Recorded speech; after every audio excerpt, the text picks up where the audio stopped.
Reporting in progress.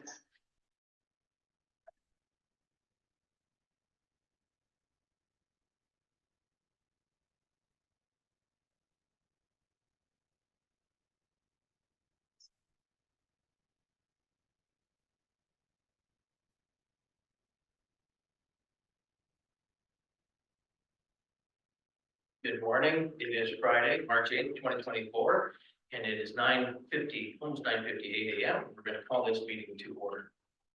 And first order of business is the approval of the agenda. Could I have a motion, please, that the March 8th, 2024 Midland Police Services Board meeting agenda be approved as circulated? One minor correction, it states that it starts at 10 p.m. Oh, Yes, I and in fact it is 10 a.m. yes. Wonder why it's so tight. We're really springing forward here. So we've got.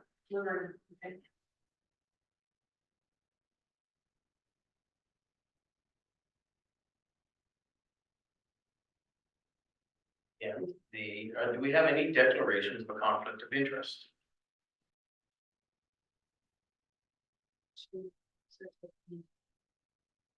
Oh, sorry. Okay. Okay, seeing none. Do we have any deputations? Deputations? No, we'll move to item 5, adoption of minutes. Could I have a mover and seconder for the following, that the September 20th, 2023 Police Services Board meeting minutes be adopted as circulated? Thank you. Bill? Bill? I have a mover and seconder as well, that the December 13th, 2023 Police Services Board meeting minutes be adopted as circulated. Jim? And Diana, thank you. All those in favor? Thank you. Do we have any business arising from the minutes?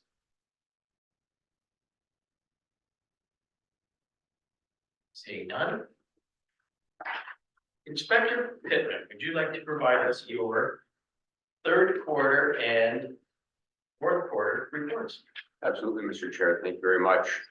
So we'll start with the third quarter report. That makes sense to go in that order. This was originally going to be presented back on November the 22nd and has been pushed forward to today. So that would be the only page on the cover of the report. The report covers the period from July to September of 2023.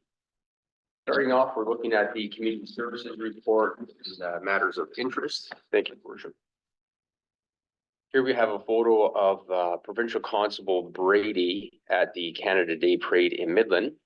He participated in the parade operating car 7500, which is actually a replica of the car that was used during the Terry Fox Marathon of Hope back in the 1980s.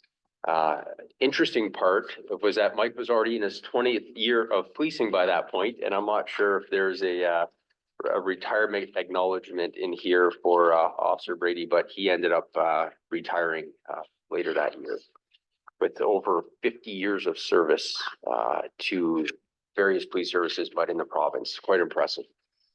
That's pleasure working with Mike and being on the board when Mike was working with the Midland Police as well. So yeah, well deserved. A lot of years of dedicated service. Yeah, tons, and just a true gentleman, right? A true gentleman, I think, exemplifies what it was and what it is to be a police officer in our communities, and that was Mike. So sad to lose him, but understandable. He's got 50 years under his belt. Looking forward to July the 19th. Members of the Southern Georgian Bay OPP went and helped out at Tim Hortons Camp Day. We made appearances in Midland and Penetanguishene. I actually think I served some of the people at this table during that day. And we're serving up smiles and coffee and to try to raise some money to donate to that great cause. Detective Constable Tracy Bosch was actually conducting an interview with a victim, and during the interview, we'll generally ask, especially if it's like a sworn recorded interview, we'll ask if people want to swear or affirm, and the individual indicated that they would like to hold an eagle feather, and it was something that we've never been asked before. Detective Constable Bosch actually took it upon herself to reach out to the Georgian Bay Native Women's Association to talk about getting a feather and the fulfillment of the sacred vows, and they actually went ahead and created the Southern Georgian Bay Detachment a custom feather with a carrying case that could be used in all future interviews. It's made available. We notify members of the public that if they would like to hold that and use that instead of swearing and affirming, that would be appropriate. And really the eagle feather, for some, the eagle feather provides comfort and strength in their most difficult times. By holding the eagle feather, they find strength to talk and are empowered to speak the truth. So it was a great initiative, and that remains with us now, even though Detective Constable Bosch has moved on. Members of the Southern Georgian Bay OPP were involved in a Special Olympics softball game. Amazing athletes of the Special Olympics Huronia softball team showed us how it's done. The game was a big success, and although we were beaten pretty bad, everyone looked like they had a great time. And we had a good showing there of officers in our community. Out on Canada Day, our weekend marine patrol report, we checked a total of 66 vessels during 42 hours of patrol on area waterways, looking mainly for equipment compliance and operator sobriety. 4 vessel operators were charged with failing to have sufficient life jackets for all persons on board during the vessel inspections. 1 operator was charged with a Liquor License Act offense, which was followed by a roadside screening device or an ASD, where the operator passed. 2 operators failed to have their pleasure craft operator card, and 1 operator was charged for failing to have a spotter in their vehicle while towing another person, which can be quite a safety issue if you lose track of them. 15 other operators were warned of violations under the Canada Shipping Act, which is a legislation that we actually enforce on the waterways. And during this time, officers also responded to 13 calls for service while they patrolled our shorelines. Of interest, officers were dispatched to report from an Apple iPhone app called Crash Detection on the Sturgeon Bay area over the weekend. Upon arrival, officers learned that the operator of a personal watercraft had turned the app on, and because of enjoying the tight turns and other features of the craft, the crash detection was activated. Owners of the cell phones with this option are reminded that the feature does exist and does call emergency services based only on the physical jarring of the device. Followed up by this was we had Provincial Constable Dave Hobson send out a media release, just reminding people as well, outside of what we present at our police services boards, to get broader public viewership. There was a vessel fire near Bosley First Nation on the 14th of July. Here you see the OPP patrol vessel, the Thomas P. Coffin, out and extinguishing the fire. 1 male and 2 children escaped that fire and were unharmed and were towed to safety as a result. And the running joke here is that all policemen want to be firefighters, and this is proof. So yes, indeed. Over the summer months, numerous young folks were gifted with a "I got caught wearing my life jacket" t-shirt for wearing their life jackets when SGB OPP Marine Unit officers conducted vessel checks. Unfortunately, there are still vessels that did not have enough life jackets on board. Not to take away from this good news story, but I think that's been a consistent theme that's been reported on all of our vessel patrols this past year. And it's a message that we continually put out to the public to remind them of that importance. On September the 7th, 78 Main Street in Penetang, there was a massive building collapse, which we're all aware of. Miraculously, nobody was injured. And obviously that became a fire call response and then turned into a engineering structural type of event with that's resulted now today with that portion of the building being removed. As the OPP, we did provide some initial assistance with closing that area off. There was a lot of onlookers and people wanting to walk up to the structure, which clearly was not safe. And so we provided some initial assistance then after that turns over to private security, but there to help right in the onset with the other emergency services.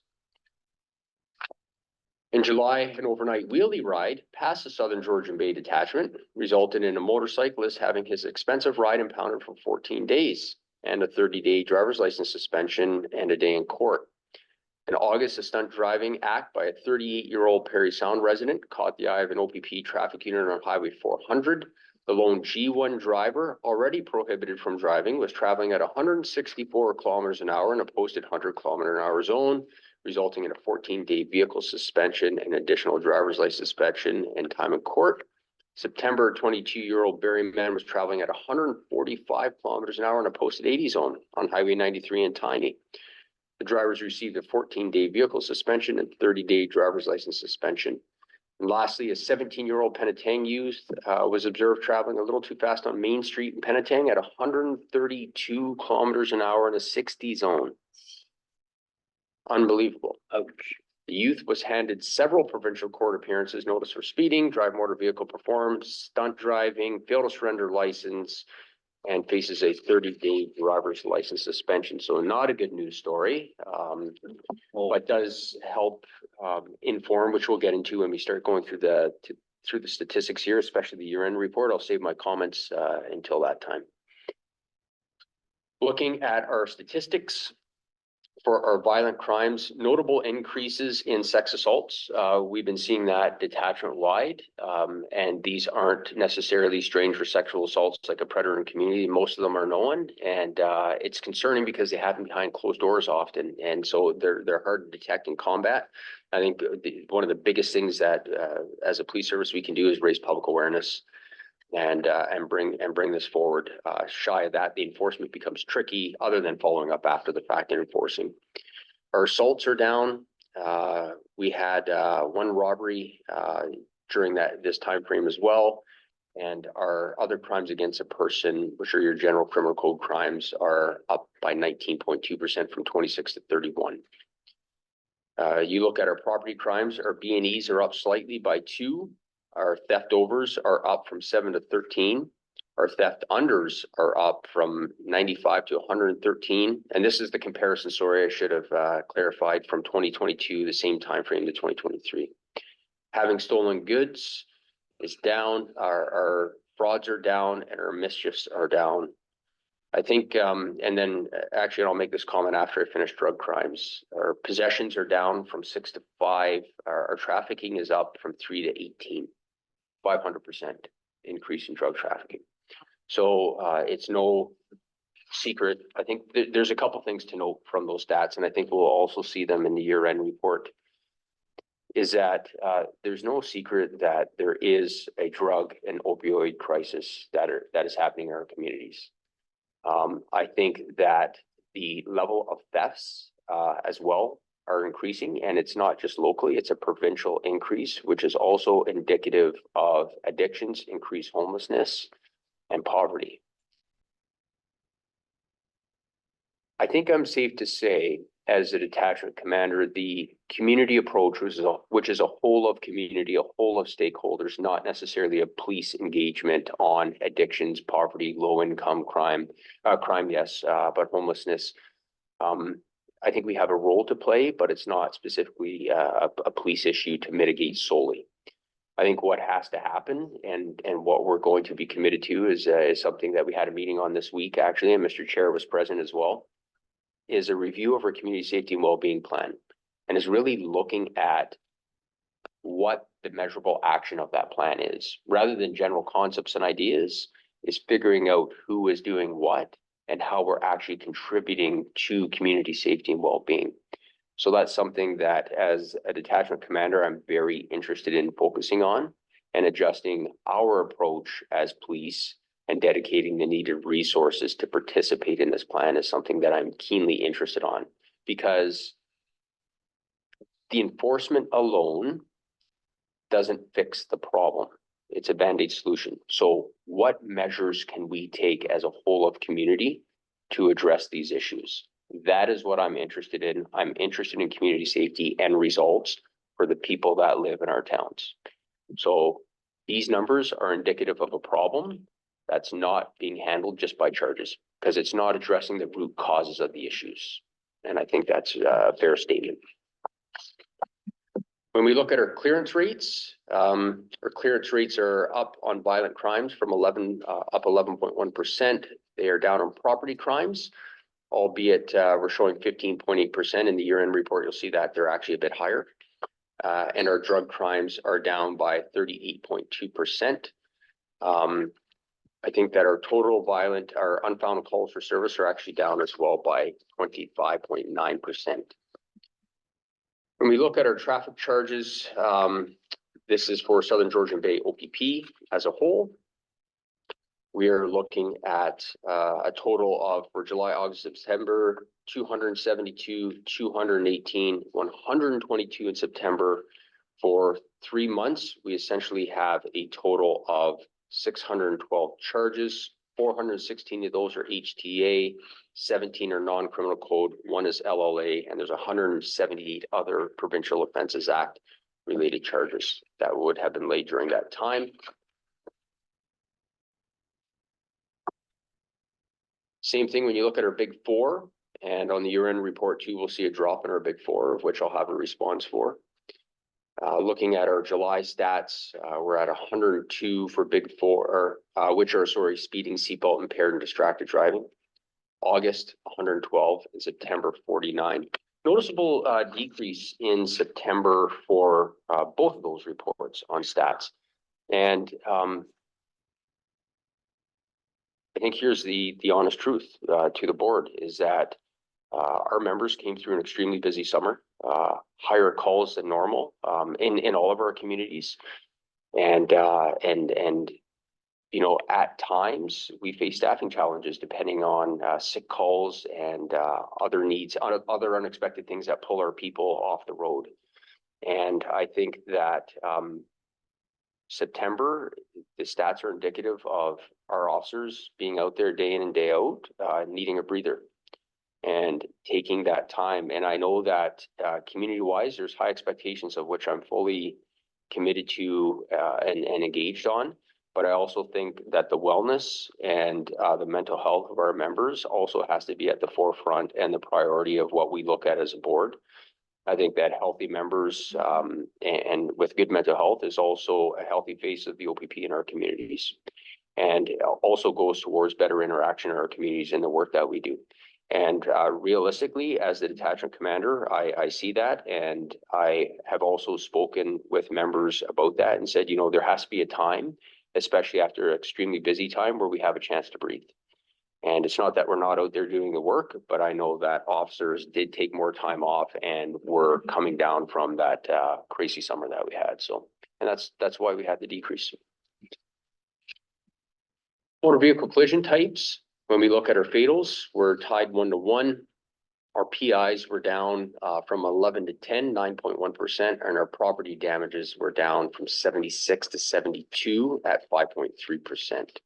Our fatals, we had 1, and obviously persons killed in MVCs from same period was 1.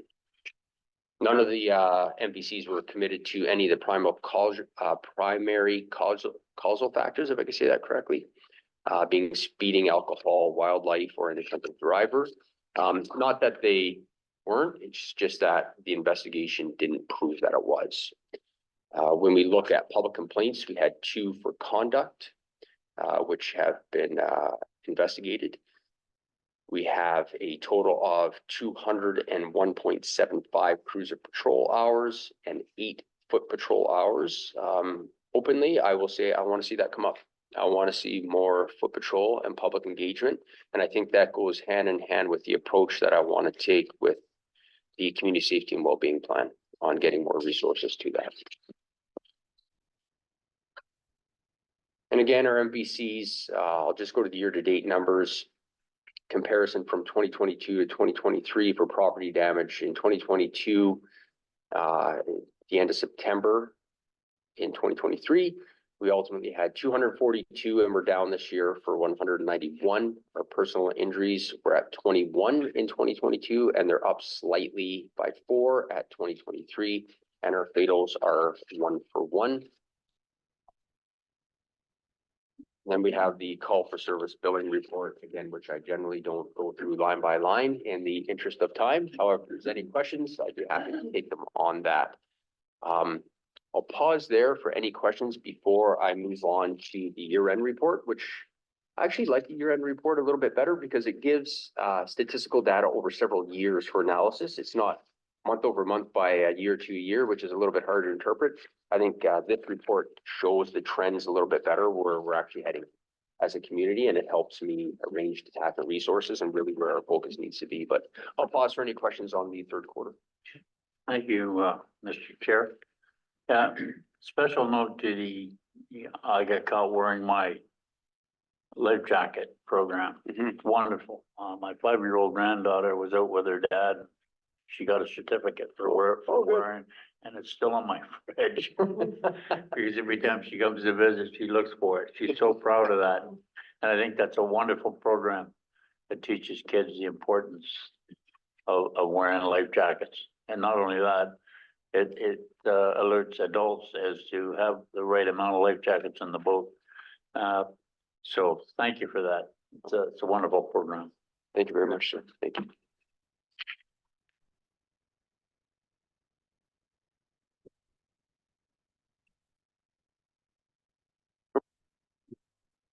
Thank you, Mr. Chair. At this time, I'll proceed over to the annual report for the town of Midland. Very first slide talks about what's new, detachment commander updates. So I'd like to provide an update on our CamSafe program, which we launched in November of 2023 this year. We have seen some uptick in the program, which is great for the community. We are seeing more and more people sign up. I think that is directly attributed to our local municipalities, Midland being one of them, partnering with the OPP and getting that joint message out there on the fact that the program is available and does exist. It is the digital eyes and ears of the community and the community's ability to help the police. As most things are gone digital now, it's the new online digital version of the old community watch program.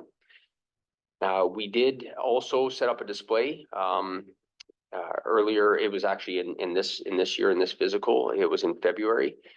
We had a display set up in the arenas, actually in Penetanguishene and Midland, and had our officers there engaging with the public during busy hockey games, handing out flyers. So there was a lot of people taking flyers, and we've seen even a greater uptick since that time. So it's been good. We are getting some movement on it, and I think we have to keep that message in the forefront of the community. When we look at our staffing, so I think we have recruitment is a challenge, but it's improving. I could say that our detachment staffing overall has actually been improving. And I think it's for a number of factors of which I don't want to take any credit for, but I have to say that I think morale in the office, now that there is a consistent detachment commander, consistent leadership, has improved. People know where we're going as a police service. They know what the expectations are in our communities. And I think that clear leadership and expectations helps contribute to a positive working environment and overall improve morale for our members. And there's no secret that more staff actually help improve morale in the office, having more people to do the work, being that we are a busy detachment. We have 3 new provincial constables that graduated. They are with us now, still within their first month of policing. We have 2 experienced police officers coming to us on March the 8th. They are 2 members from York Region that have patched over to the OPP. They will be coming to Southern Georgian Bay Detachment. We have 2 lateral transfers coming in April. That's April the 1st. And those are members from other OPP detachments that are coming direct to Southern Georgian Bay Detachment. Separate people, separate detachments, but are coming over. And then we also have 2 more provincial constables in our April class that are joining our detachment.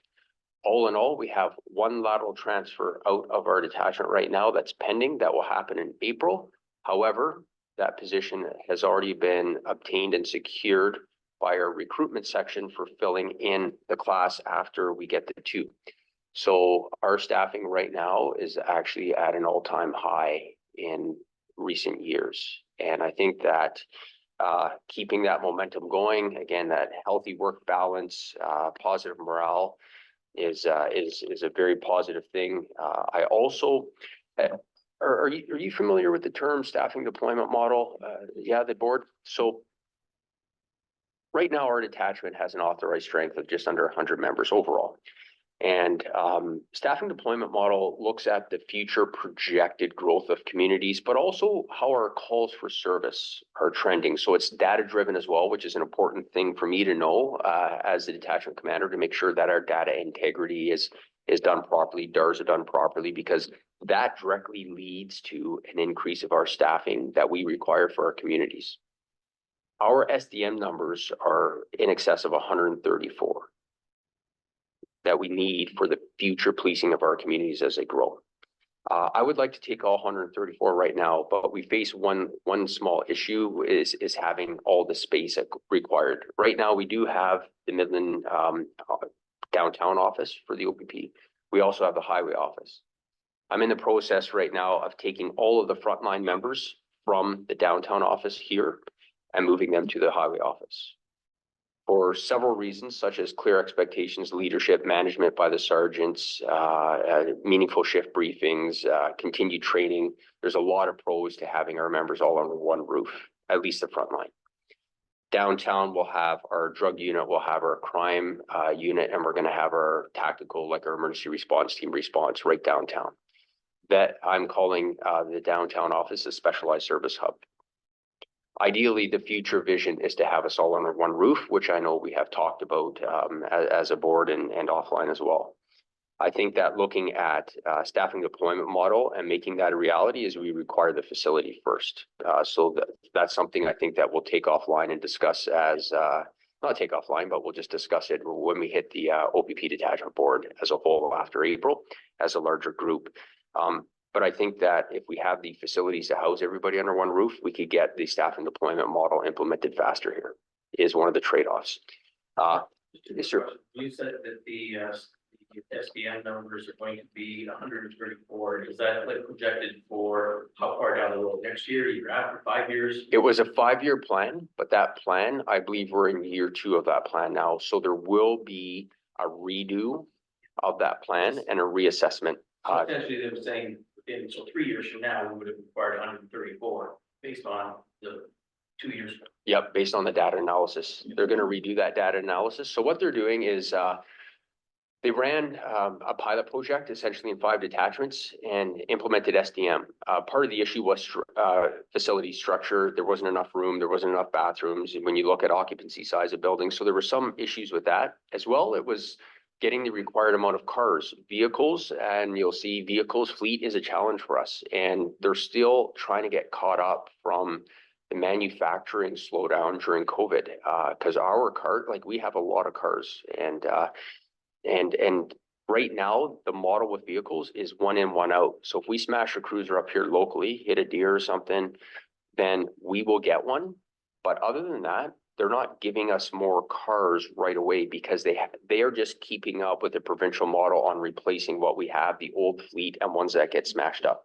So that's the struggle right now. So when you look at increasing officer complement up to 134, well, we need something called cars. We need the computer, so we need the IT and the infrastructure. And then we need the ability in the garage to be able to wire those cars with all the specialized wiring. So there's a systemic bit of an issue that, and we're outsourcing and working on things. But all to say, I think to make that happen, what we're doing is we're slowly implementing. So right now, we have an authorized strength of 8 NCOs in our detachment. I managed to secure 1 more NCO, so we now have 9 NCOs here. So I have early implementation of the staffing deployment model by 1 NCO. And I'm also looking at early implementation for other positions, civilian-based, special constables, things like that I'm working on, which goes to my future vision down the road for this detachment. So a follow-up question as well. Does the SDM factor in your 911 response times? I'm just looking or reading a few documents from around the province where other communities that were struggling, not just OPP, but municipal departments struggling with responding to 911 calls. So with our large geographic area, are you able to look at those numbers and does that become part of that SDM? So is that count? It is, it's counted. They also, there's an amazing data analysis that I'm not even going to try to explain here because that's not my bailiwick, but I could tell you that they even looked at response times and hours spent on 1 officer calls, 2 officer calls, and then some of those major event type calls where we have the barricades and how, so they actually factored in time standards and came out with ultimately a deployment model on how we should be increasing, say, community engagement, increasing 5% of our overall time to community engagement. And that was based on several studies from other areas around the world that show how effective community engagement with the police service in community can have a reduction on crime and things like that. So we are actually trying to shift our time standards on how much, say, time we spend on admin.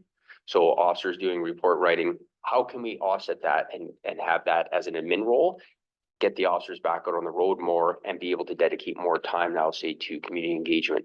So there was a lot of thinking that went into that model. But so far, we've managed to secure an extra position, which we can manage and handle out of that SDM. So it's good. We're moving in the right direction, and I'm hopeful that we could get some more. When we look at our offender management apprehension program, this was formerly the intelligence-led policing crime abatement program.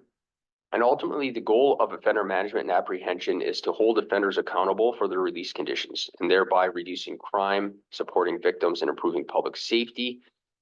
Really, this OMAP was born out of the tragic murder of Constable Greg Prashala, when the commissioner and police chiefs through the Ontario Association of Chiefs of Police banded together to talk about the need to hold violent, repeat, prolific offenders accountable and making sure that we are being on top of them to hold them accountable for their conditions. This OMAP program was born out of that. I could tell you that our detachment area, Southern Georgian Bay, has more OMAP offenders than any other detachment area within Central Region. We are home to a jail, which when people get released, they often don't leave. And we're also home to a mental health facility where, again, people do get discharged in the community and still have ongoing mental health issues. And some of those result in violence. So we as a detachment have, and I have established an OMAP coordinator that specifically watches these people and ensures that our compliance checks get done. If they aren't, there's warrants that are immediately issued for their arrest, and we have actually executed multiple warrants and arrested these offenders for not complying. So it's new.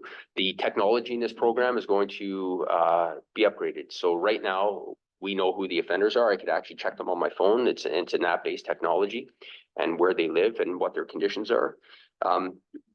The OPP are taking it even further now, where officers are driving around our communities and they will automatically, based on proximity, get a hit that will display in their car, notifying them that there's a violent high-risk offender and whether they require a compliance check or not. If they do, it will be a 2-officer approach to the residents to ensure compliance.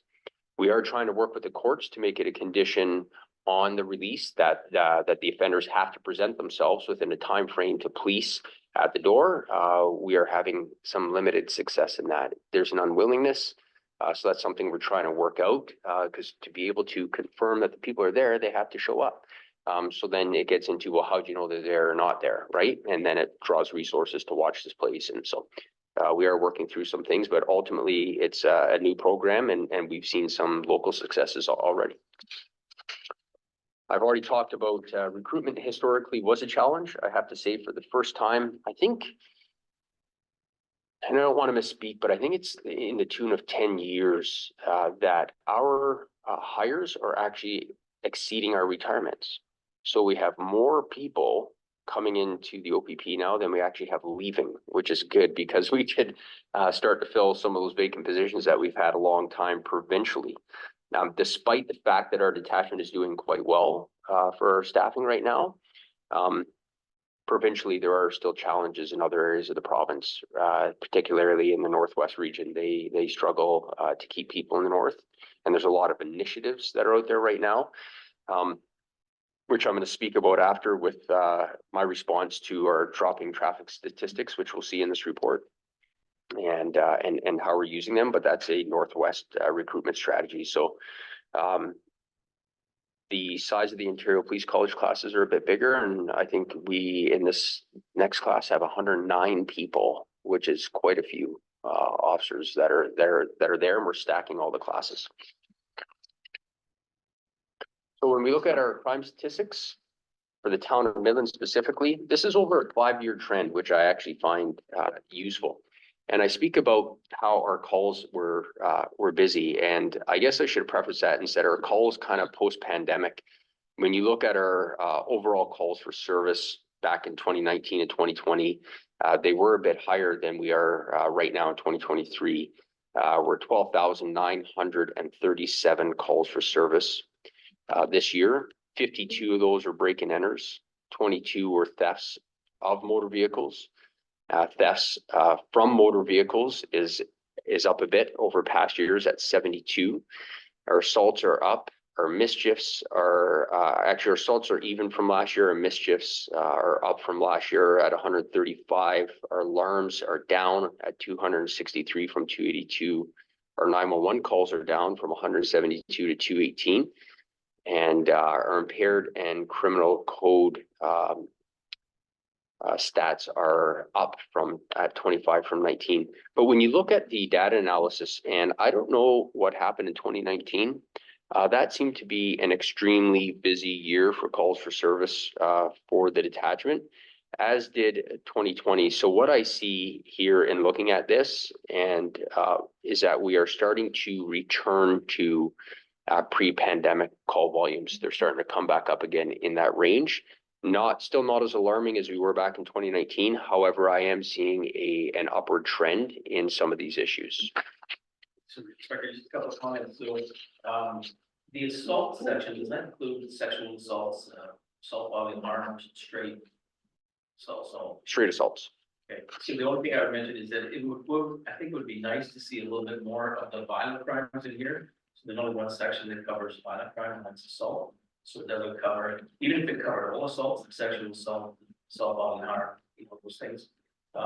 It also doesn't cover robbery or threats of violence. So it doesn't cover some of the things that we might see trending, especially what we're seeing across the province, some of the hate motivated crimes, whether or not that might be captured in this. It's nice to see if that's trending. If we start to follow that kind of trend, the people are experiencing. Yeah, no, it's a great point, Mr. Chair. Thank you. And I'd just like to say, really good to see overall. I know you're getting to that one next, but I think it's nice to see your clearance rates going back up. They dropped in 2020, 2021, 2022. Kind of downward trend, and now they come back up in 2023, which is really nice to see. Are you able to pinpoint the cause and effect, or is it partly due to additional staffing? Yeah, I would think that would be the cause, would be that we have some additional staffing. I think that's a fair statement to say. I would also think too that it's not even so much the additional staffing, it's staff being present. And when you look at some of the impacts of those years on COVID, we had way more people out of the workplace, so way less people in community. So I think that ultimately having more staffing, which we do, and more people physically in the workplace again, that were there before, I think we're starting to see those clearance rates come up. Perfect. One, with a couple of questions. Sorry, a number of alarms to attend or receive calls from 263 alarms. I realize it's down slightly from last year, which was down from the year before, but it's up considerably from 19 and 20. Yeah. What is there any way to combat that? I know at one time, with Midland, Midland had a bylaw where people who had more than, I think, 2 alarms received an invoice, and that had a sudden impact on alarms, right? Where they would actually call sometimes the police to attend and say, "Hey, can you just walk us through what we're doing wrong? Because we've had 5 alarms and we've got billed for the last 3 of them," and or they would work with an alarm company to fix the problem, right? Yep. 263 calls for service is a lot.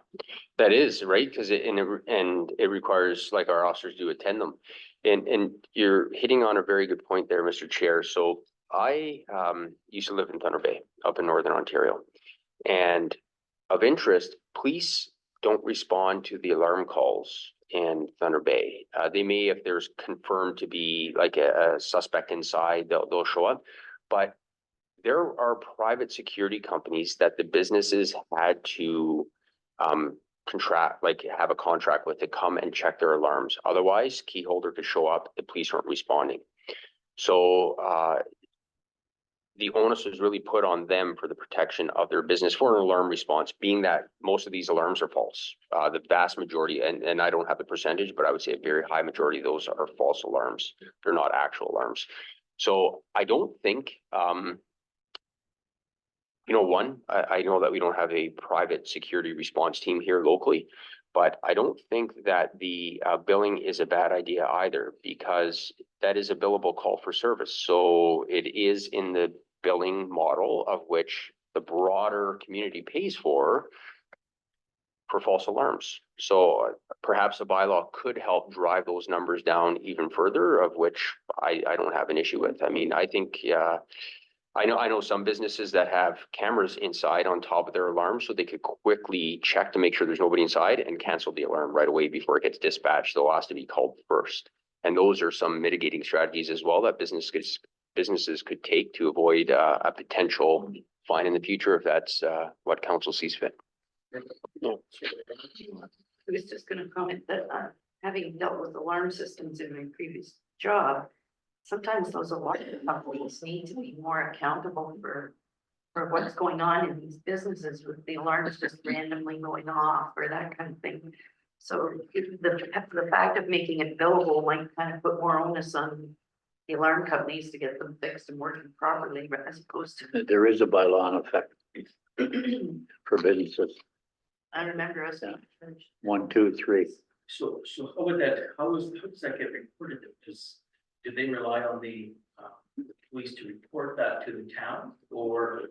I'm not exactly sure, but I know it's in place because I've had complaints about it. Actually, we do submit a false alarm report, goes out to the Yeah. town. Okay. Yep. Yeah, and monitors those. So I don't know now who in the town monitors those. That's something I'm not sure, but I know we do submit the report. Yep. It's a fairly stiff fine as well. Yeah. Yeah. So when we look at our property crimes, our clearance rates are down. Violent crimes are up, that's excellent, but I'd like to see our property crimes come up. The difficulty, and I know we've discussed this and hence the introduction of the CamSafe, I'm hoping to see an increase, being that the program's new, I'm hoping to see some increased clearance rates here on that and being able to catch up people and show some effectiveness and give the program some time to, for us to be able to pull from stats to show effectiveness of it. And when the new board's up and running, are you able to put that link onto the board's website, the CamSafe? Absolutely. Yeah. Absolutely. That's a good idea. Yep, we'd certainly be happy, and I could connect Dave Hobson. He has all the image graphics, links, everything, instructions. So our drug crimes, our clearance rates are down. I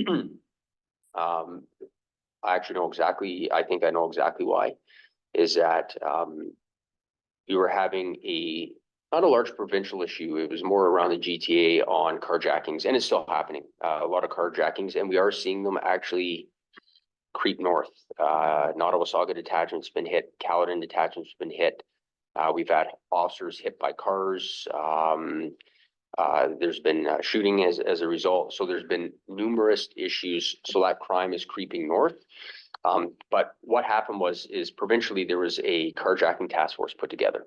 As a result, we had to supply members, every detachment, including our municipal partners, the larger services provided members to this task force. We did from Southern Georgian Bay Detachment. We provided some members of our street crimes unit that went down that were spin trained. They need that. So as a result, our clearance rates for drugs are lower because we lost some of those members.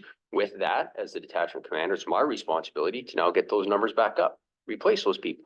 And I'm happy to say that the unit's back to full strength. But that's why we've seen a dip, because we did lose a member, but we're back up to full strength right now. So I think we'll see them come up again. I just bought a new Honda truck. When I made my purchase, I was warned, you should buy this package for $1,000. It'll tell you where your truck is if it's stolen. So I'm not sure I agree with that principle or not, but it's not me to make that decision. But it's a little frightening to go to bed at night knowing that you have a new Honda in the driveway and that's what they're stealing. Oh, yeah. Like, It's in the spring, they were talking about this very issue and about how many you know, they bring van loads of people from Montreal, drop them in Hamilton, Burlington, wherever, and maybe coming further north, as you say.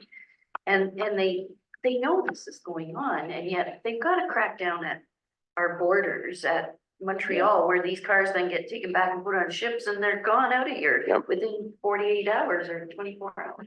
You're saying in Quebec, that system that you're referring to, it basically puts, it's not an air tag, but it's like an air tag that people can't detect. And it puts a dozen of those. Yeah. So in your vehicle, hidden throughout, and they can always find your vehicle again. So in Quebec, apparently the insurance companies have offset the cost of it. People have put it in and their death rate, especially in silent vehicles, have dropped to like, I think it's like a tenth or maybe a fifth or a 20th of what is in Ontario. But my point is, who can afford Yeah, to pay $1,000 to protect your property, like with everything else that you're spending on house insurance and fire insurance? and the problem is, if you put your own air tags, everybody can buy those off Amazon pretty cheaply. If you put those in, the It's a problem is dilemma. they have detectors, they get in, they know where the air tag is, they can take it out.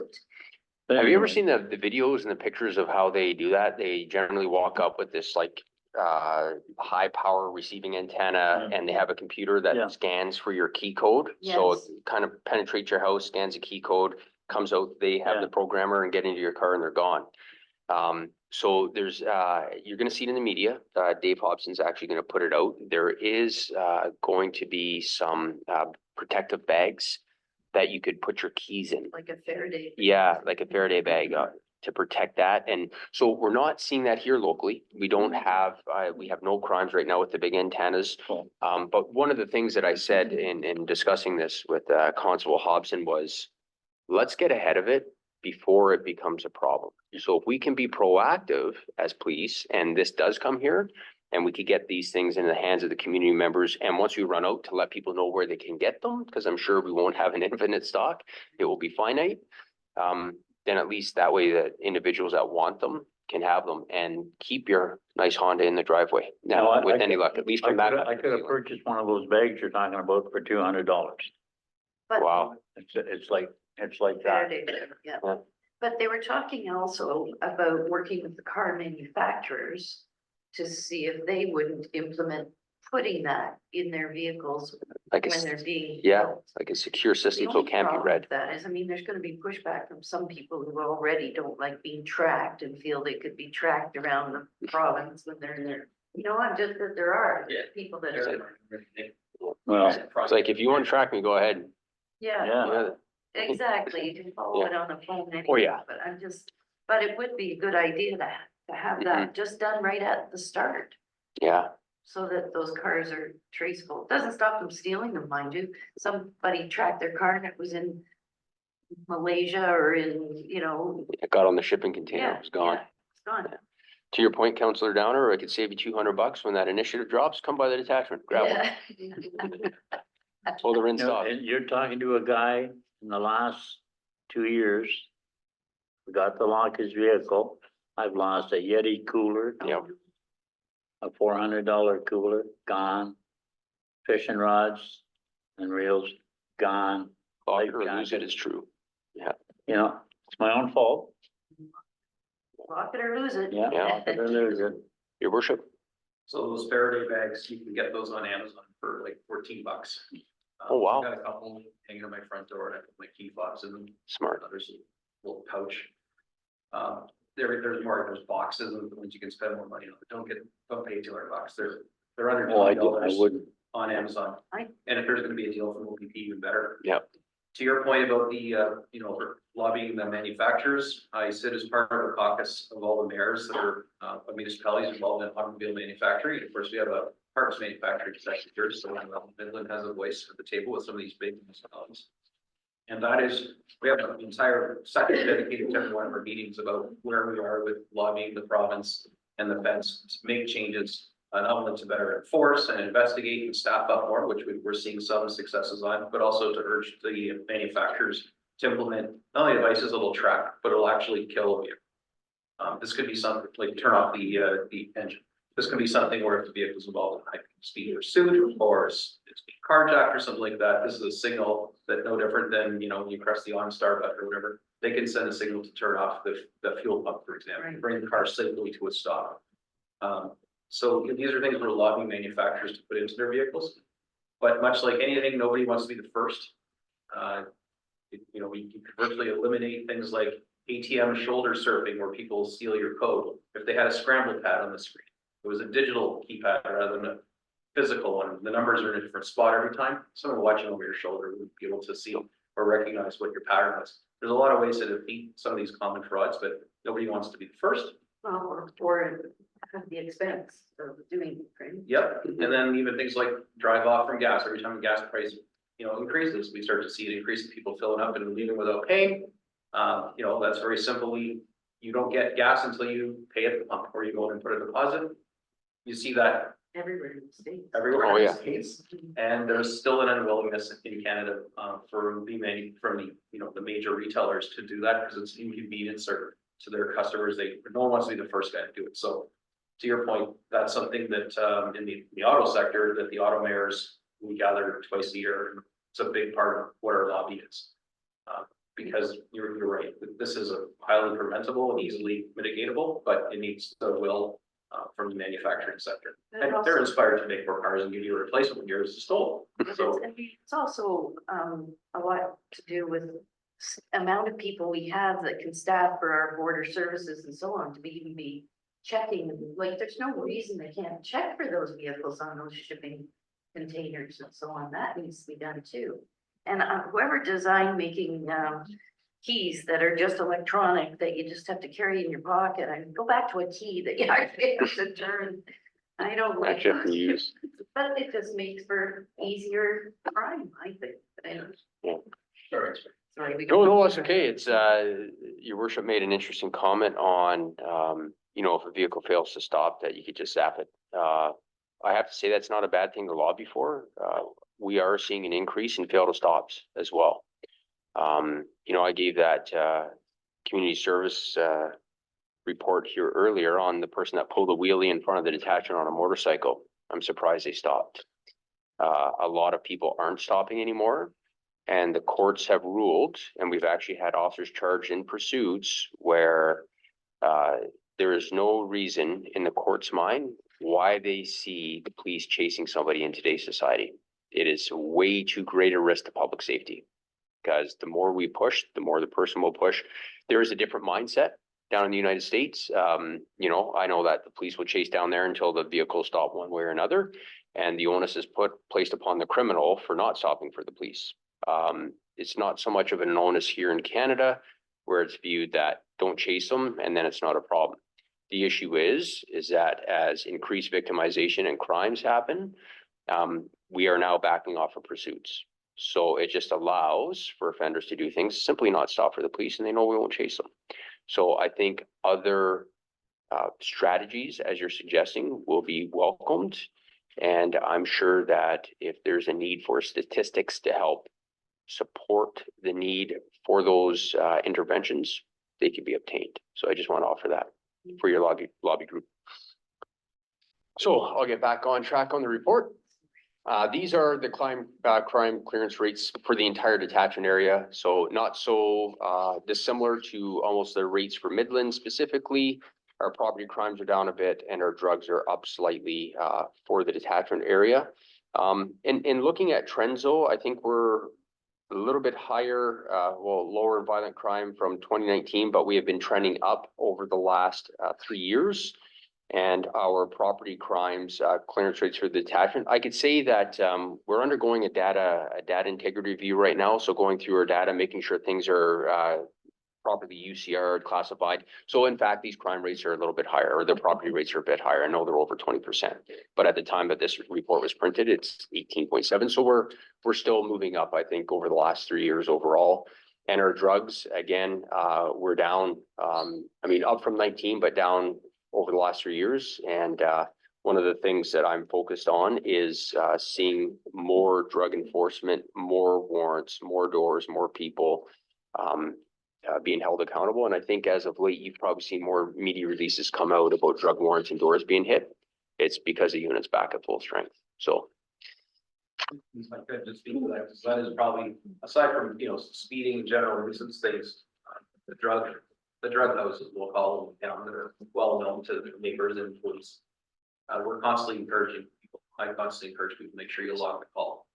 We all know it's the drug house, we know it's the same, I'll call them dirt bags. We just got moved out of, it's like swatting flies, right? They leave one place because they get ejected, and then they move into the next place and just carry on business. So we can't just assume that the police know this or have the same insights that the neighbors do. So keep calling the police. I know it's whack-a-mole, and I know they're getting released when you charge them.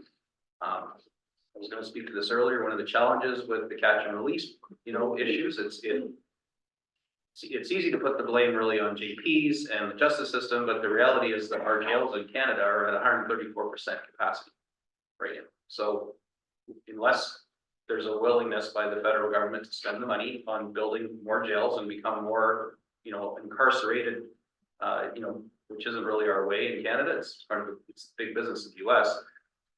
Unless there's a willingness to do that, and I'm not arguing one way or the other, people will continue to be released. The onus, the criminal code is still written, thou shalt release, unless you meet one of these three conditions for not being released. So it's frustrating, but I keep telling the community, make sure you keep calling the police. The town of Midland can't do anything about this per se. We are trying to put together this little multidisciplinary response so that if it doesn't really qualify for police, but maybe it's a safe living condition issue or fire safety, that we can attack it from areas that are in our wheelhouse. But the criminal side of it, drug dealing, and all the crime that goes along with that, that's entirely in the hands of the P, and we need people to keep logging the calls. So I know we keep beating this dead horse here, but it's really, really important that people log the calls, not just call them to the town or email council complaining about it. I'm fine with that, but you got to call them. P will always reflect people back. So you guys are doing good work. I know you just did the William Street property, and that place ain't closed down. So it will be, if it isn't already back in business, it will be shortly.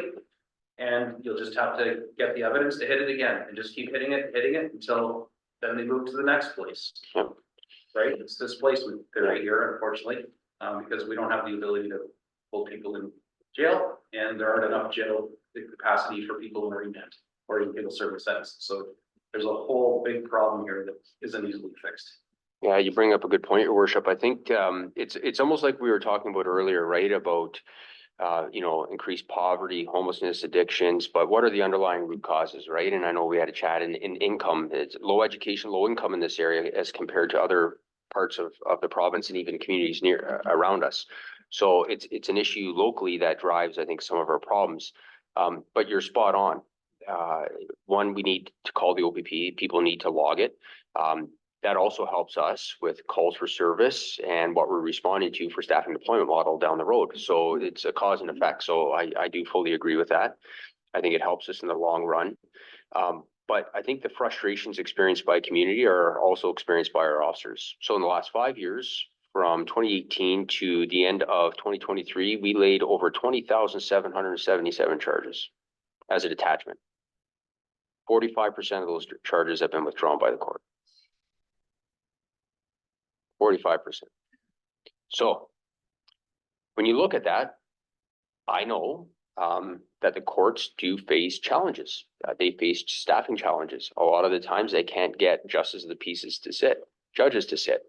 I know that one of the impact factors is the consideration of whether they could actually hold these people. So if we charge them, convict them, do we just give them probation? Or so jail space becomes a primary issue where they look at it and go, there's not even a value in proceeding with this because I know I've also got these other cases and I have to prioritize based on, the need of the community and public expectation.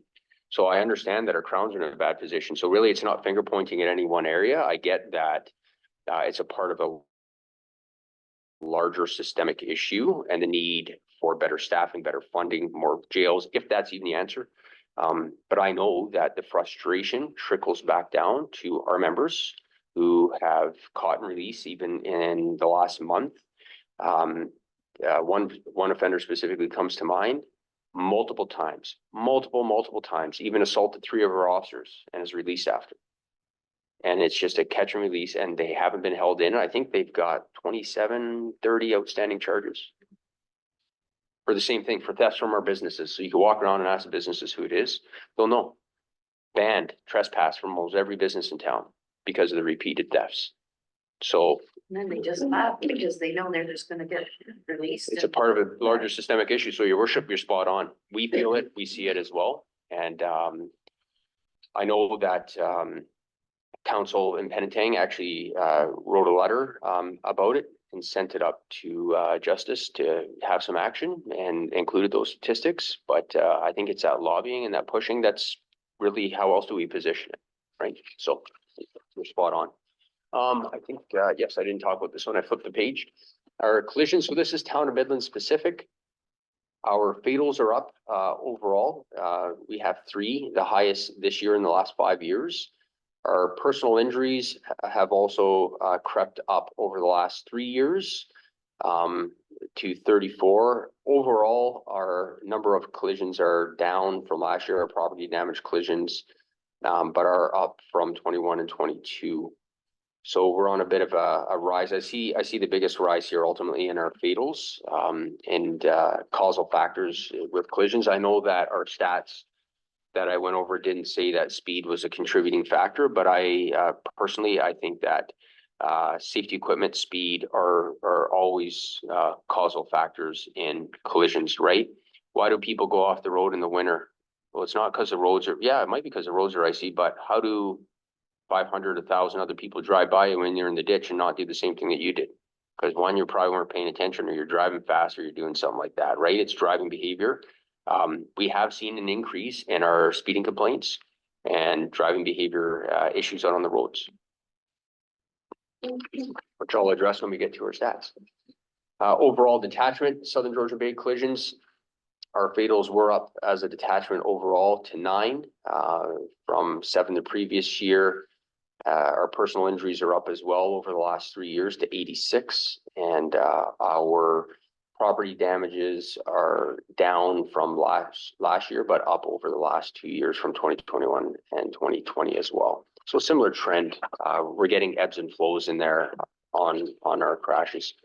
This chart here really stood out to me as a detachment commander, and I think, and I know the board operationally doesn't direct, but I think sitting back and looking at things myself, I look at how can we answer some of the statistics that we're seeing here, and ultimately decreased charges, which in my opinion is decreased enforcement in the big 4. And those big 4 are some of the leading causes to fatals. That's why we specifically target those. When you look overall, we are down 36.4% in our big 4 charges. So our impaireds, I will say it's not for a lack of trying. We're setting up ride, we're targeting impaireds, and the officers are doing a good job on that. But over our 3, our distracteds, our speeding, and our seatbelts are down significantly. Now, drawing a comparison, our other Highway Traffic Act charges are up quite a bit, almost the same amount. We're at 36.7, we're actually over. And our other criminal code charges are over. So when you look at our total violations, we're down by 8.4%. Still, I think, and looking at our decrease in statistics during the summer period, that fall in September, I think that is ultimately caused from burnout and the need to breathe. I think I, as a detachment commander, want to have an answer to this. I want to see this come up. I want to see this improve. And I'm not committing to a 20, 15%, whatever. I'm just saying I want to see an improvement in this. And that's what I'm looking for this year. So what I've done is we have our part-time members, and forgive me if I've already mentioned that this year with this board. We have some part-time members. We also have those members that I mentioned earlier that there's a Northwest region type of like staffing initiative that's going on. It's called the RA program. So what happens is detachments can send a member up. They have to be interested. We can't make people go. But if a member indicates that they'd like to go up into a northern detachment, respond to calls for service, and do this on a 7-week rotational basis, they can do that. The benefit to detachments, and Southern Georgian Bay has benefited greatly from this, is that we actually get a brand new person. It could be a lateral transfer over. It could be actually, no, not a lateral, sorry. It could be an EPO, experienced police officer from an intake class, or a recruit. I prefer EPOs because then I don't have to assign a coach officer to them and then puts more pressure on the front line having a coach. However, beggars can't be choosers, so I'm happy to take what we get as well. So we have 4 members presently enrolled in this program, which means that I get 4 members every 7 weeks back at the detachment for a 3-week rotation. So essentially we were offsetting them so that they weren't here at the same time. Now that we have 4, there is some overlap. The beauty is this. When they're here, we don't want them assigned to frontline calls. They already have a replacement officer that does that. So as a detachment commander, I could assign their duties. Their duties are specifically traffic enforcement. Going to the problem, the high complaint areas that people call in, addressing those. We actually have a traffic tracking spreadsheet that tracks those high complaint areas. And I have the officers document what they're doing there. How much time are you spending at that stop sign? From what time frames, from when to when? So that's why when a board may bring me a complaint and say, well, we're having a problem with speeding in this area, but when? When are the time frames? Because I want to assign these resources to some sort of evidence-based enforcement. That's my approach as a detachment commander.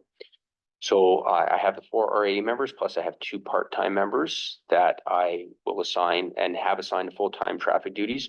There are those instances, for example, if we need some extra help in court security, where I'll send a part-timer down, but otherwise their duties are full-time traffic enforcement. I can't create a full-time traffic unit per se, because technically all officers should be traffic officers and partaking in traffic enforcement, but I can assign the duties of some of our part-time and rotational members and give a specific directed focus to this. And that's what I've done. So that's my hope, is to see some improvement, and I am monitoring it and I am checking it for results monthly to make sure that we get those results. So I just want you to know, as a board, I am taking action to improve this. And ultimately, I mean, reducing crime, prevention, lowering the crime severity index, community engagement, right? These are all local, they're board policy or priorities, but they're also local detachment priorities as well for me. So I think one of the biggest ones, and the number 1 complaint that we have provincially, is speeding, aggressive driving, stopping at stop signs. So they're traffic complaint related. Despite the crime in our communities, this remains the number 1 call for service in the detachment area, as well as the entire province of Ontario. So I want a response to it. It is one of our priorities. It needs to be addressed just like the other. I don't want to brush it off and say, well, calls for service are busy, so sorry, I can't write traffic tickets right now. I think we need an approach to it. So that's what I'm delivering on that. So we will monitor this year and see how it goes and whether I need to adjust again. However, there will be adjustments if I'm not seeing the results as I go. So, community engagement, just in the interest of time, I don't think I need to read through every single one of these. There are quite a few, Mr. Chair, if you're okay with that. All to say that we have been out at a lot. We have our auxiliaries fully engaged. We are actively recruiting in our auxiliary program. Constable Hobson will be putting out some media to that effect, asking for some local appeal. I have personally been speaking with people as well, community members that are interested in taking part in making their community safer. Auxiliaries aren't just at booths. They're not just giving presentations on lock it or lose it, or monthly safeguard property checks, which is like the old SEPTED course. Community policing through an environmental design. It's the new version of that.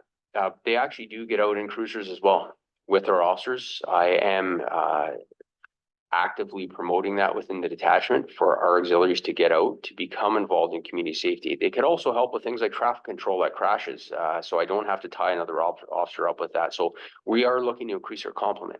I think it helps the community. It gets people involved in our community. So if you know anybody who would be a great auxiliary member, please refer them over to us. We are looking. Been at a lot of community events, or patrol hours. In the town of Midland overall, our cruiser patrol is 7,384.25 hours. It's safe to say that I think Midland gets quite a bit of cruiser patrol hours when you look at the cruiser patrol hours for the detachment catchment area as a whole, just under 50%. In fairness, I think that we have officers in town more because we do also have a higher volume of calls for service in town, and that's why we see that. Again, our foot patrol hours overall for the year We're at 778.25, almost actually over 50% of what was done in the entire detachment catchment area. So Midland is getting a lot of police attention and police service from the Southern Georgia Bay OPP detachment, hands down. There's no denying it. And then we also had a number of school events as well. I just want to raise this real quick and not to get off of the presentation. We only have a couple slides left to go through, but this article caught my eye. It was written May the 4th, and the title, it's from Midland Today, and it says a lobby group urges boards to keep police out of Simcoe County schools. It's a lobby group.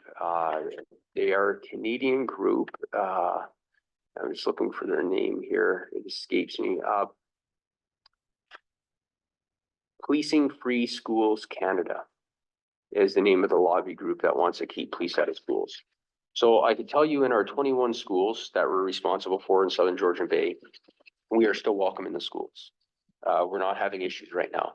However, it's something that I am watching. And if we begin having issues, not only will I address it with the new OPP detachment board, it will be something that I'll be asking for our councils to get behind to promote police in schools. The idea of police in schools isn't about enforcement. It's about delivering programming. We don't walk in and give a presentation to a class that's not authorized by the school and the principal. It gets run through the principal. They ultimately have the say in their school. Our principals are supportive. We do deliver presentations, but a lot of the engagement, I think, is non-enforcement based. It's also keeping youth out of conflict with the law. We have this informal thing locally that we do. That's a 3-strike rule in dealing with kids in schools, depending on the seriousness of the offense. If it's a sex assault, then no, there's no 3-strike. You're going to be dealt with. But we do youth diversions. I know that we actively divert people through Elizabeth Fry. I'm aware that there's a local program as well called the FACE program, which we're looking at locally. So we do that. We are trying to keep youth out of conflict with the law and doing it in a proactive and a positive manner. There is a place for police in the schools. I would like to see a dedicated school resource officer just to deal with the calls, and it brings that familiarity with the students and with the school principals. That's something that I'm also looking at doing as a part of community safety and well-being. So I've got a lot of ideas up in my head. I just have to find the people to do them all. But I just want to flag that for awareness. There is this push again. So if we do see impacts, I will bring this back. Inspector, just to that point, this came up at the county as well. And it was, I believe, was unanimously supported at the county, and we submitted even though it's not really in our jurisdiction, the county submitted a resolution to the Simcoe County School Board that we wholeheartedly endorse keeping police in the schools. And, you know, some of the arguments brought up in that article, and I've heard them as well, they're just absolutely, they're baseless. I mean, it just makes no sense.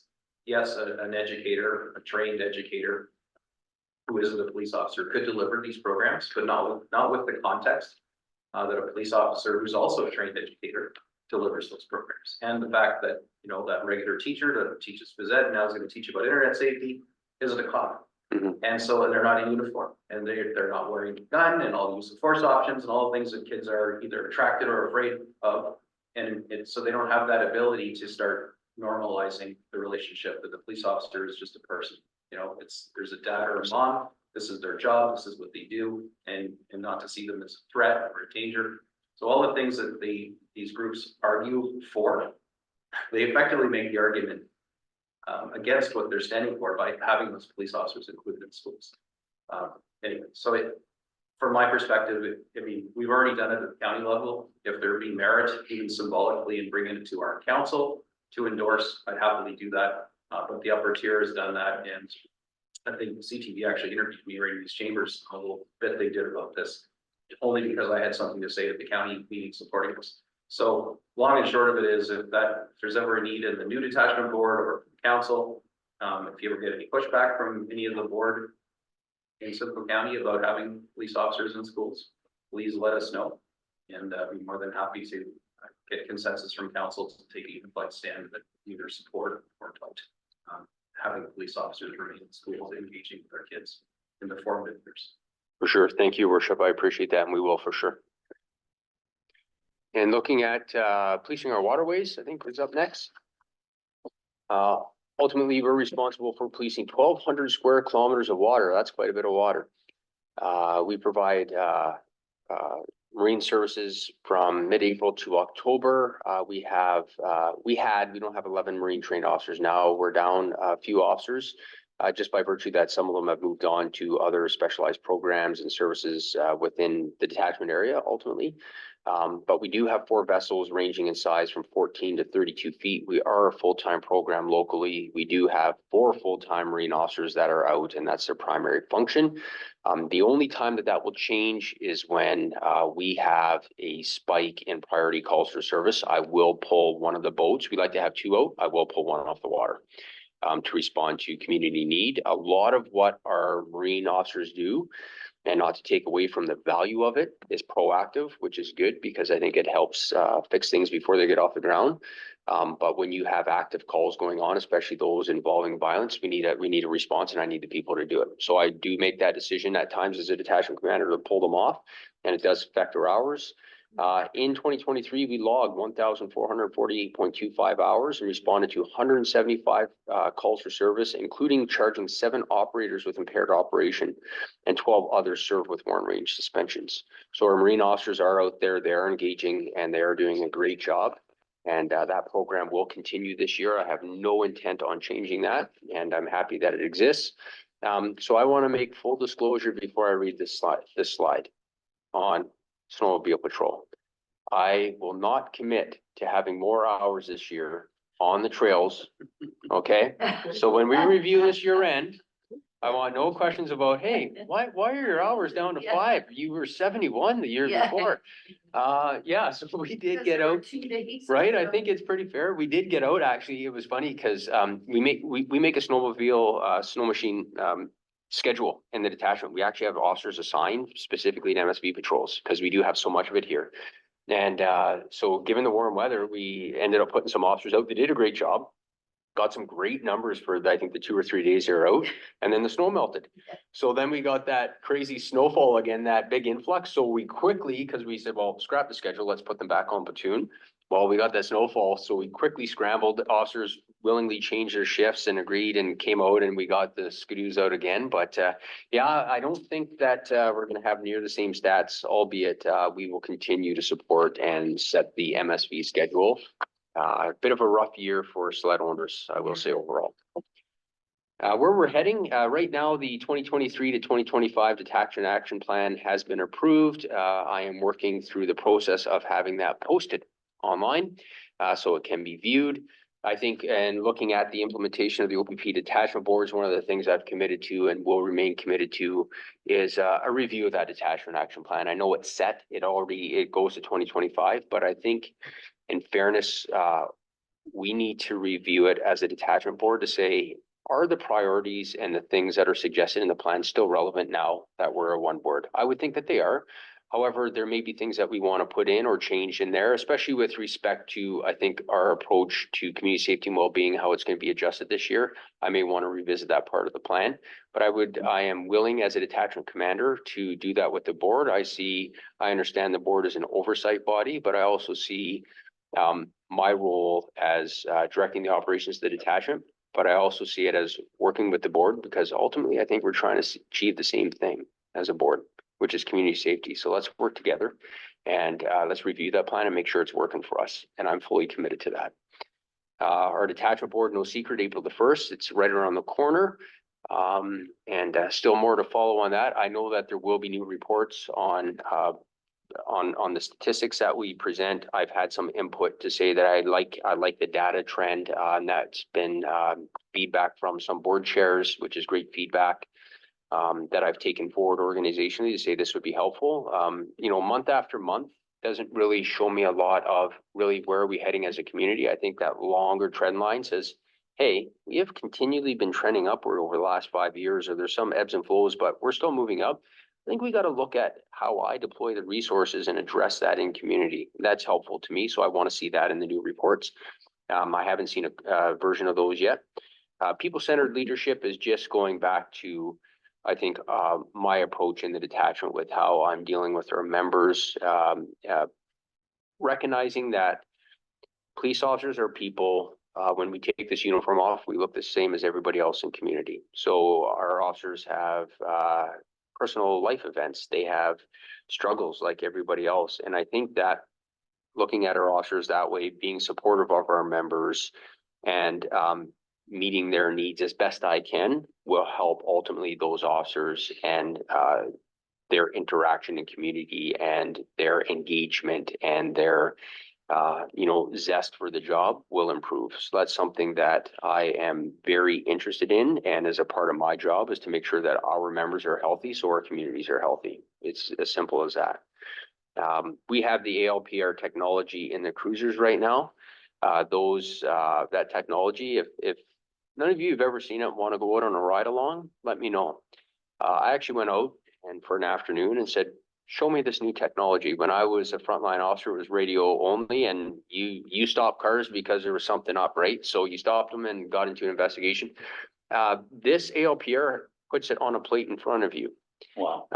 It is unattached plate, stolen vehicle, suspend driver. Now, it's a reason for the stop. However, the driver may not be, it might be somebody else driving the vehicle, but that's okay. We will investigate those. One of the things is the val tags. There's hundreds and hundreds of hits on the expired val tags, which I understand has gone or is going by the wayside. Good, because it will beep a lot less because it gets kind of annoying. So it'd be nice for that to stop beeping as much.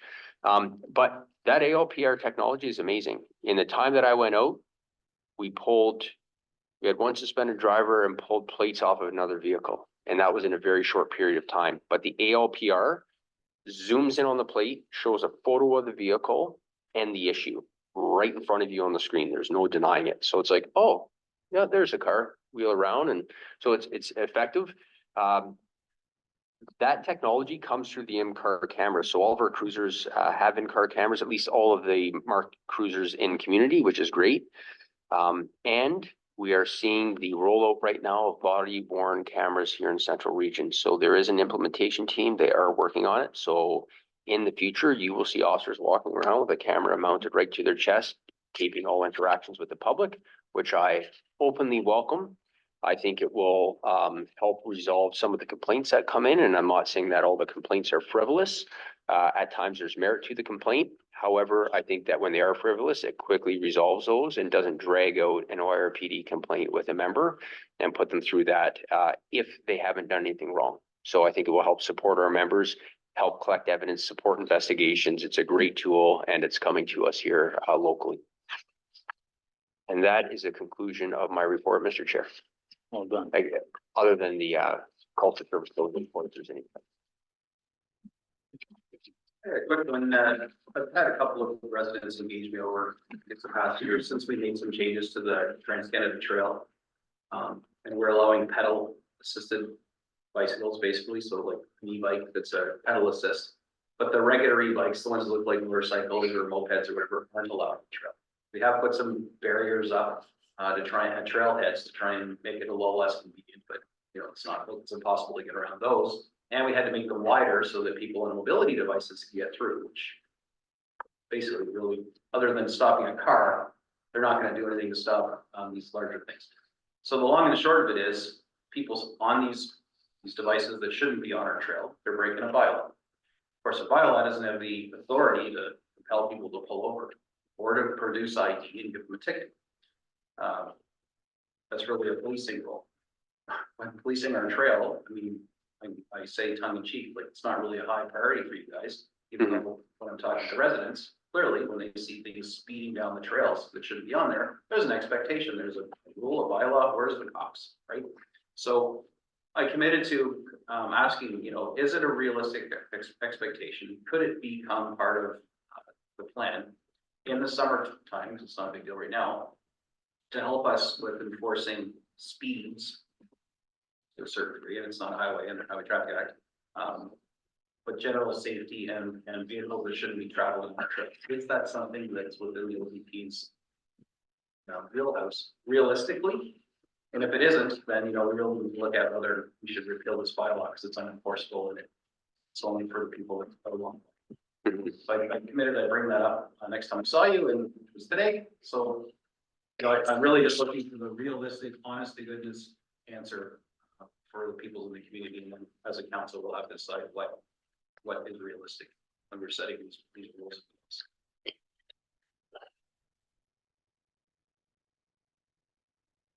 So there's a couple things that comes to mind, based on that.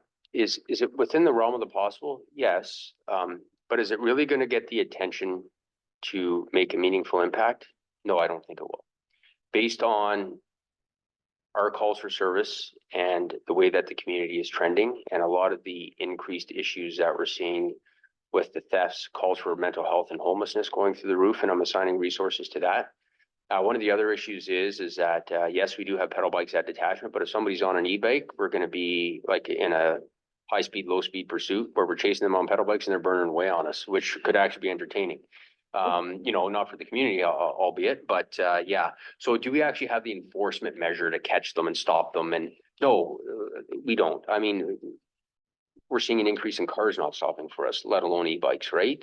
So to be realistic, your worship, we could have officers sit at, on the highway where the trails intersect, but ultimately if they get a call, they're gone anyways. So I just don't know how effective we would be in that, to be realistic.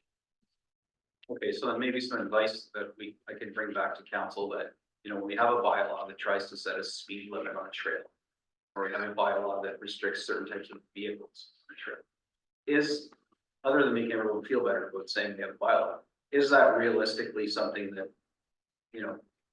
does it even make sense to have it if our bylaw officers who are only enforcement agents, even though they're provincial offense officers, if they lack the ability to actually enforce it? Because just in your opinion, does it make sense to even have a bylaw that there's no realistic ability to enforce?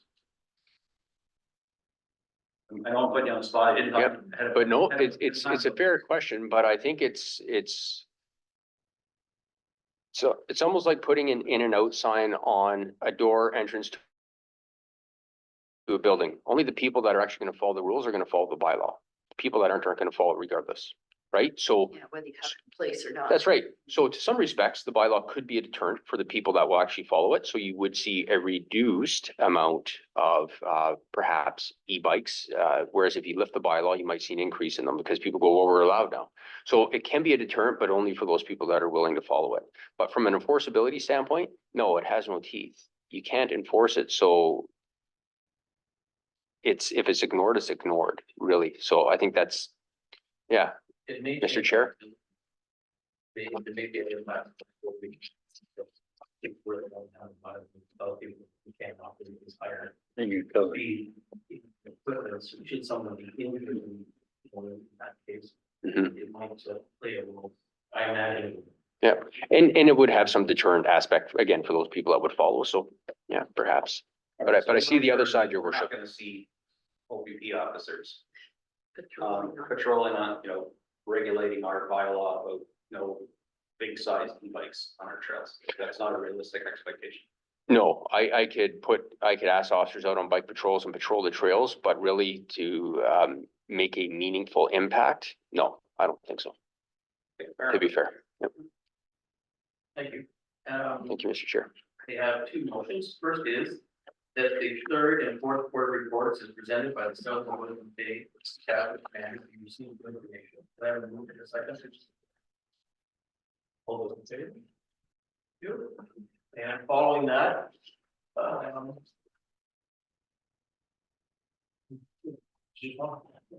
sure, thank you. Okay. Report from me regarding the status of Southern Georgia Bay Detachment Board. As you all know, that's moving forward. There's the ability for people who are provincial appointees to reapply, and hopefully they do. And then the town is going through a process as well. I believe that's posted on your website now for anybody that wishes to apply for the municipal appointment to apply. And then council will do their own appointment of one person to the board as of a council member. So that's moving forward. I continue to work with Phil DeBruin, who's a volunteer with the Energy Police Services Board, in helping to write documents for the councils and also to help write documents for this new board whenever it is formed. I can say that we are in pretty good shape. We still have some more work to do, but we are moving forward. A couple of comments. You mentioned the community safety and well-being plan. It's important for council to recognize that the board is required by legislation to consider that community safety and well-being plan in preparing their local action plans. So it makes it important for that community safety and well-being plan to be reviewed. And I think there's an opportunity, the detachment commander, and the board are gonna be required to reach out to the community to help form that local action plan, and at the same time, the communities are gonna be responsible to reach out to the community to work on this community safety and well-being plan. I think there's some overlap there where I think you can get the information for both in community meetings or however you reach out. So there's that opportunity if you so wish to take advantage of that, just something to think about. And we mentioned the Camp Safe program. I think it's important to put some of those things on that and have community attached to the board's website. Absolutely. For the community. Other than that, there is a meeting, I should mention, there is a meeting that I would like to attend, which is a Zone 3 OAPSB, Area Association of Police Services Board Zone 3 meeting, which is on the 21st. first, sorry, thank you, the 21st of this month. And then there's also a application for the OAPSB annual conference. And I would recommend that the town of Midland think about applying for 3 spots on that conference. We've traditionally sent 3 people anyways. I think we only 3 people last year, but There were 3 of us, but prior to that, I was the only one. Traditionally, we budget for every member of the board. and I think if we have, 2 members from Midland, or, the original appointees, I think we want to at least ask how that gets paid out at the end of the day, and be a discussion for that. The board of the council, but if we don't apply now, we miss out on the early bird fee, which is I think $100 less per application.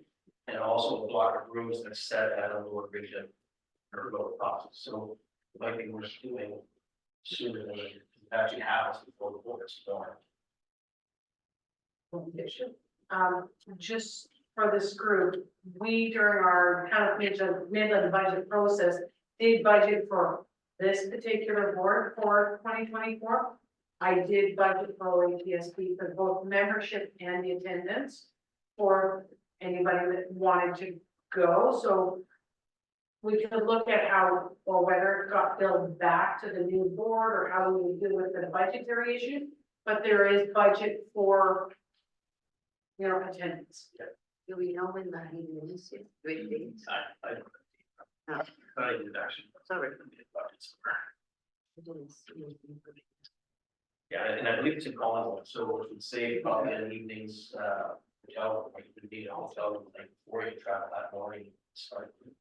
So there's some value in that. So, I mean, that's just my thoughts on it. If anybody wants to, please just reach out to me and I can help facilitate, but there is budget.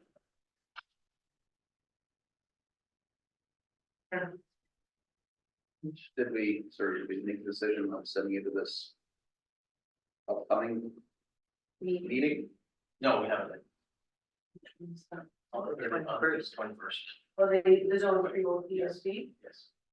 Yeah, it's in York Region just for the day. 21st of March. You're our chair. Somebody needs to go, Any concerns with me attending? none for me. Just because the board's annual. You have a cost on it, just so I can put it in minutes. It'll just be, just traveling up. Yeah, I don't believe there's a fee associated from what I've seen. Yep. There's never. I don't think so, yeah. Yeah, you were to pay the Yes. registration for the year, so I don't think. So I will attend. Brings back some good nuggets of knowledge. Well, I'm hoping that might help, us better understand where we are in relation to writing our own board policies and things and. Get a temperature from the other people in the room. Our next issue, financial, is there anything? We see for that resolution. No, thank you. Oh, so that just my discussion just now, all right, that the report of the chair of the Midland Police Service report. Well, I'm a little confused as to what was be received for information, could I have a mover and a second here? All those in favor? Thank you for that, Julie. Okay. Were there any financial? There are no financial because we haven't had any financial. We did a year-end financial in December, so there's nothing for this year. We can do this now, actually. Sounds good. Yeah, absolutely, Mr. Chair. To address the inspector, did provide me a document, which I'll provide to the, board secretary. What it is there has been money legally seized, lawfully seized by the OPP. And, there is no record of disposition, and under the Police Services Act, section 132 and 133, there is the opportunity for the board to make a decision about those funds. So there's approximately $1,285. And what I would suggest that the board do is make a motion that asks Inspector Pittman to make a recommendation on how we use these monies for the purposes of public safety. So whether it be public safety education or something of that nature. Any other thoughts on what we, as a board, we have the ability to deal with those funds? It's money that was seized, but there was no court disposition saying where that money should go. So it's lawfully seized, it's in the OPP's hands, but they have to have the board approve what they should do. Oh, okay, Yeah. what does the OPP think they should? So what happens is as a detachment commander, I can make the decision to forfeit it to the Police Services Board under legislation, which I will do. I'll have it forfeited, so the money will come into the board, so it's just that process, whoever it goes to. I think it'd be really a quit claim on our part, and then the property gets transferred, so it'd be a hand-to-hand transfer. And then the funds come into the board to be, legislation, I believe, says to be used as a board sees fit for, some sort of community safety initiative. Now, being that we are very close to CSPA coming in, the money will come into the board. I think, and there's already money budgeted for other things, so I'm not off the top of my head. Do I have a community safety initiative in mind? No, I don't off the top of my head. I could certainly think about something. However, it could be used to fund. Yeah. And what the problem we have is this board ceases to exist legislatively on the 31st, so we have no right to make decisions after that day. That's right. Can it be done in time? Yeah, we could have that turned around next week. No problem. So, No, I think what we do is in the motion, we ask you to bring it back to whether it be, his worship in a CAO or something, and say, here's what I think can be done with it. And we Or if we bring the motion that we follow detachment commander's recommendation for use, we could do it that way, and then the town, the board would then say, if the board is satisfied with that, then the money would come in to, and I would then probably be responsible for putting it through finance, and then we could do the expenditure then. And you and I could discuss if you're gonna say, do it based on his recommendation. Well, I think he brings that recommendation back to. With maybe with the check or with the funds. yeah, I think it'd be cash. So what we'll do is, I'm on annual leave for 2 weeks after today. But Staff Sergeant Janot will be in charge of my absence. So I'll give her some direction that I've authorized a release. I'll have her loop in with you and to arrange a transfer of funds, and I'll put it back to her to make a recommendation on what we could use it for within community, to get it spent. Your Good worship. idea. I mean, why don't we just dump it into the Scram program? Like a lot of you more businesses purchase cameras. You can get cameras for about $120. That's, what is there? 1,200? Yeah, so I mean, there's potentially anywhere between 5 and 8 cameras that could be augmented in our downtown Scram program. Or if we want to be a little more proactive on the other program, CamSafe, we could have a camera giveaway. We could, as a board or municipality, purchase some cameras off Amazon, but hook onto the internet. Then you can get some cheap ones. And we could have like 15 or 20 cameras we could give away to people that sign up for the CamSafe, or an incentive to sign up for the CamSafe. That could be a way to promote the CamSafe program, and for people that say, man, I do it, but I don't have a camera. I just have a question on how that, if the money's coming into us and I turn around and writing you a check for $1,285, whereas are people gonna be applying to the town for these monies? That's the problem, because this board doesn't have the authority to sign off on that after March 31st. Yep. So it would be more of a, hey, I'm gonna write OPP a check that you're then gonna implement. No, so I think the money goes to the board and it's up to the board to spend that money. So to your worship's point, I think both of those are great ideas. So I think I would be okay with either one. I think that the idea of the CamSafe program, being that we're trying to get it up and running, is that the board can purchase the series of Blink cameras, if that's what we go with, through Amazon, have them. And then what we could do is when we do set up displays for CamSafe, is we could have those there on behalf of the existing police services board, because the purchase is made. So the timeliness of giving it out, I don't think really matters. So it's like, hey, today we have 20 cameras. If you come and agree to sign up, you could have a camera. So yeah, we'll sign up for it. Here you go. Merry Christmas. Yep. I don't know. This is the problem, because this board has no authority to purchase. But if it's purchased before the No, 31st. it's, We can make correction prior to the 30th. Right. Money's already Yep. in prior to the 31st. Okay. So then the money's there, it's already been committed to something, and then. yeah, I'll have the money to you next week, and then the board could go ahead and make the purchase, right? And to get the value as much as we can out of the cameras. I mean, you don't have to exceed, and that's fine. Whatever's left over is left over, and we'll get transferred, I'm sure, to the next board or wherever. But yeah, we'll see what we could get out of that. And I think that's an excellent idea, your worship. And I'll make a recommendation that we don't only purchase a Blink type of, if Blink is what we're gonna go with. I know that one's internet-based initially.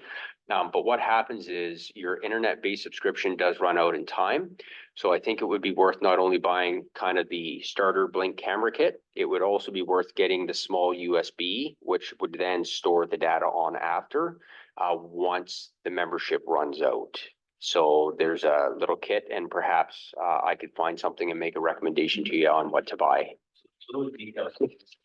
Yeah, we can work that out after the You fact. get us the SKU, go over, the town has the Amazon account.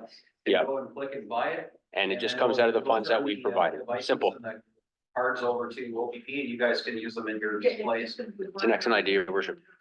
Right now, we're gonna bring a motion to approve the release of the abandoned funds to the board to be spent on the recommendation of the detachment commander, or do you want to put a specific purchase in the wording?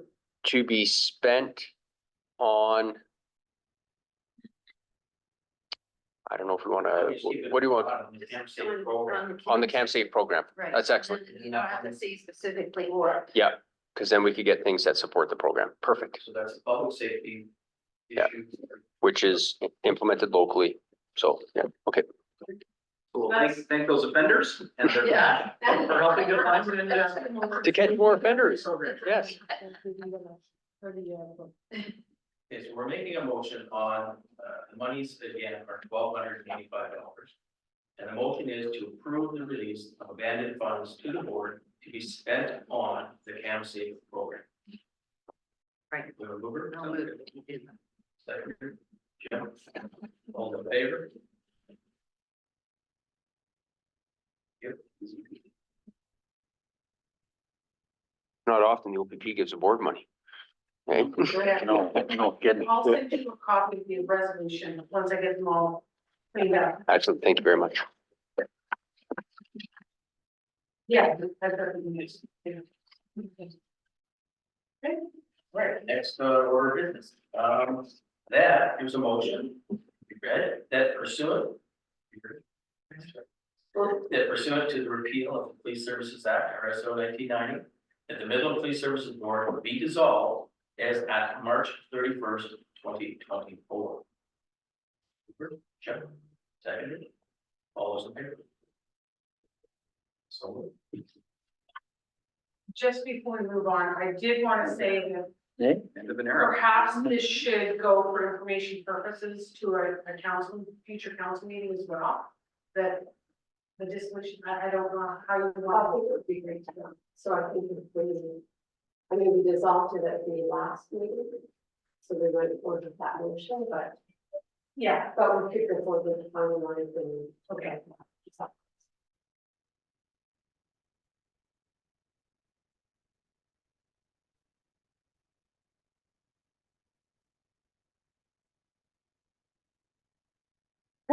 One question for the board, especially before it dissolves, is we have grant funding through the Guns and Gangs grant that's being managed by the Midland Police Services Board. Do we know if that will transfer over to the OPP Detachment Board?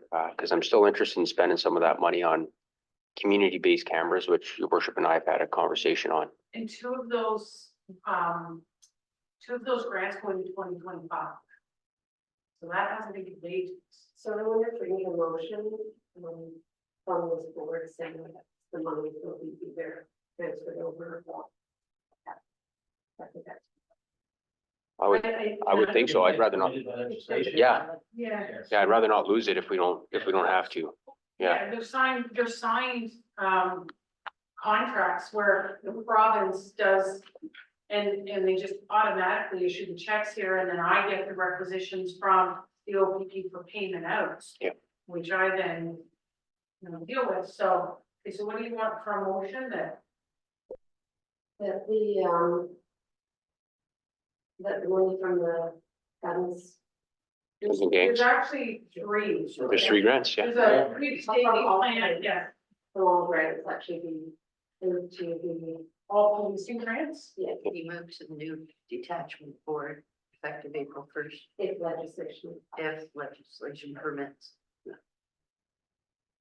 We just say residual funds, any residual funds, over to the current police services board, be advanced to the new detachment board. They're not really funds, they're contracted event. No, but it's their funds, but yeah, well, between the board and the municipalities and the province for policing grants. I'm just thinking about, So would it be better to go to the, I don't know. well, that I'm worried because if it goes to the board, who at the board is gonna deal with receiving checks and paying checks? So that is, Will be a board secretary. The new board. As long as we funnel it to them. then but it the does checks the would board then member. have to be redirected from us to wherever. And the same motions would have to be done with all 5 of these boards, right? You could do that and then with, and then all administrative duties. All to the. Okay. So the money from the, any, I'm just gonna put any policing grants, that would cover all 3 that are currently in place. How do you want to say it? Transferred to Transferred the to new the detachment board. Transfer to, do you want to transfer the responsibility for them? To the new board? And And the management of funds, yeah. Mm. And Yeah, because that will give us time, I think, to discuss the, I know that there's about $80,000 in speaking with Caleb Denbach that we could use on technology, which goes back to my idea for Guns and Gangs, communities that have experienced gun violence, which Midland, Penetang and Tay have, to erect some cameras, right? I don't know what that looks like, who does it, so and just to get that paid out. So I don't think finding the people to do the work would be the issue. It's just how do we pay for that is going to be the discussion from the new board that I'm very interested in pursuing. So okay, so this is what I got by way of wording for the motion, that the money from all policing grants and the responsibility for payments Receipt and payment. they're under.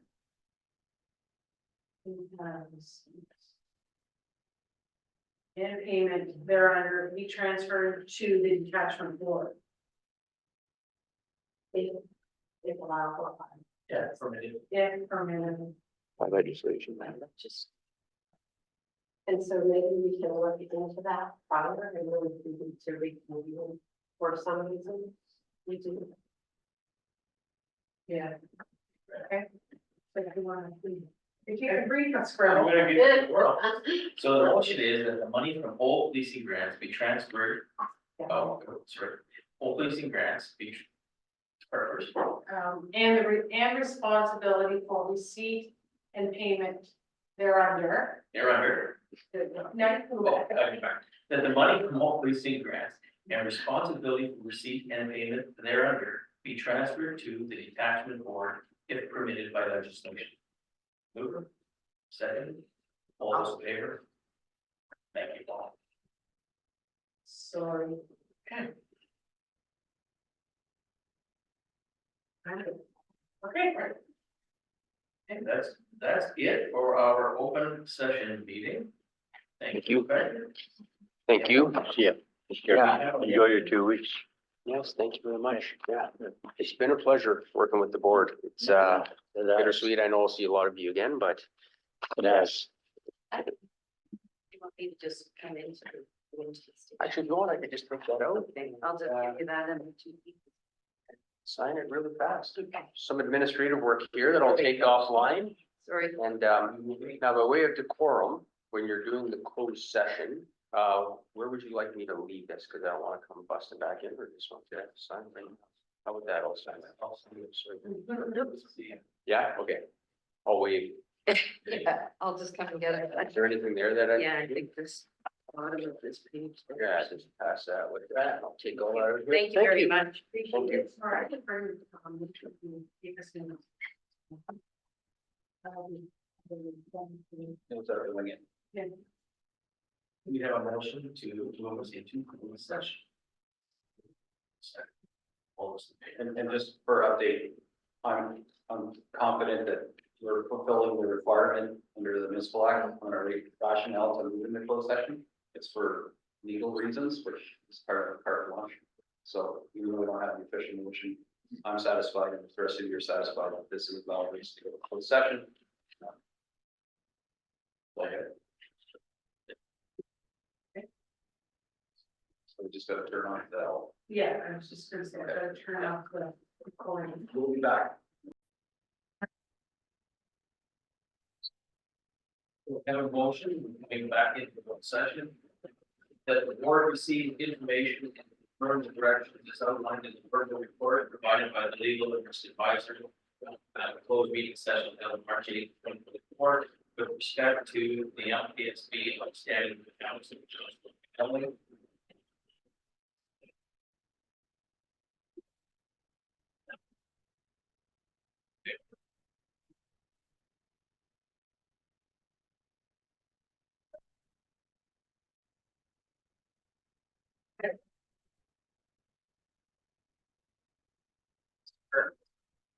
Yes, who wants to give the last motion to adjourn?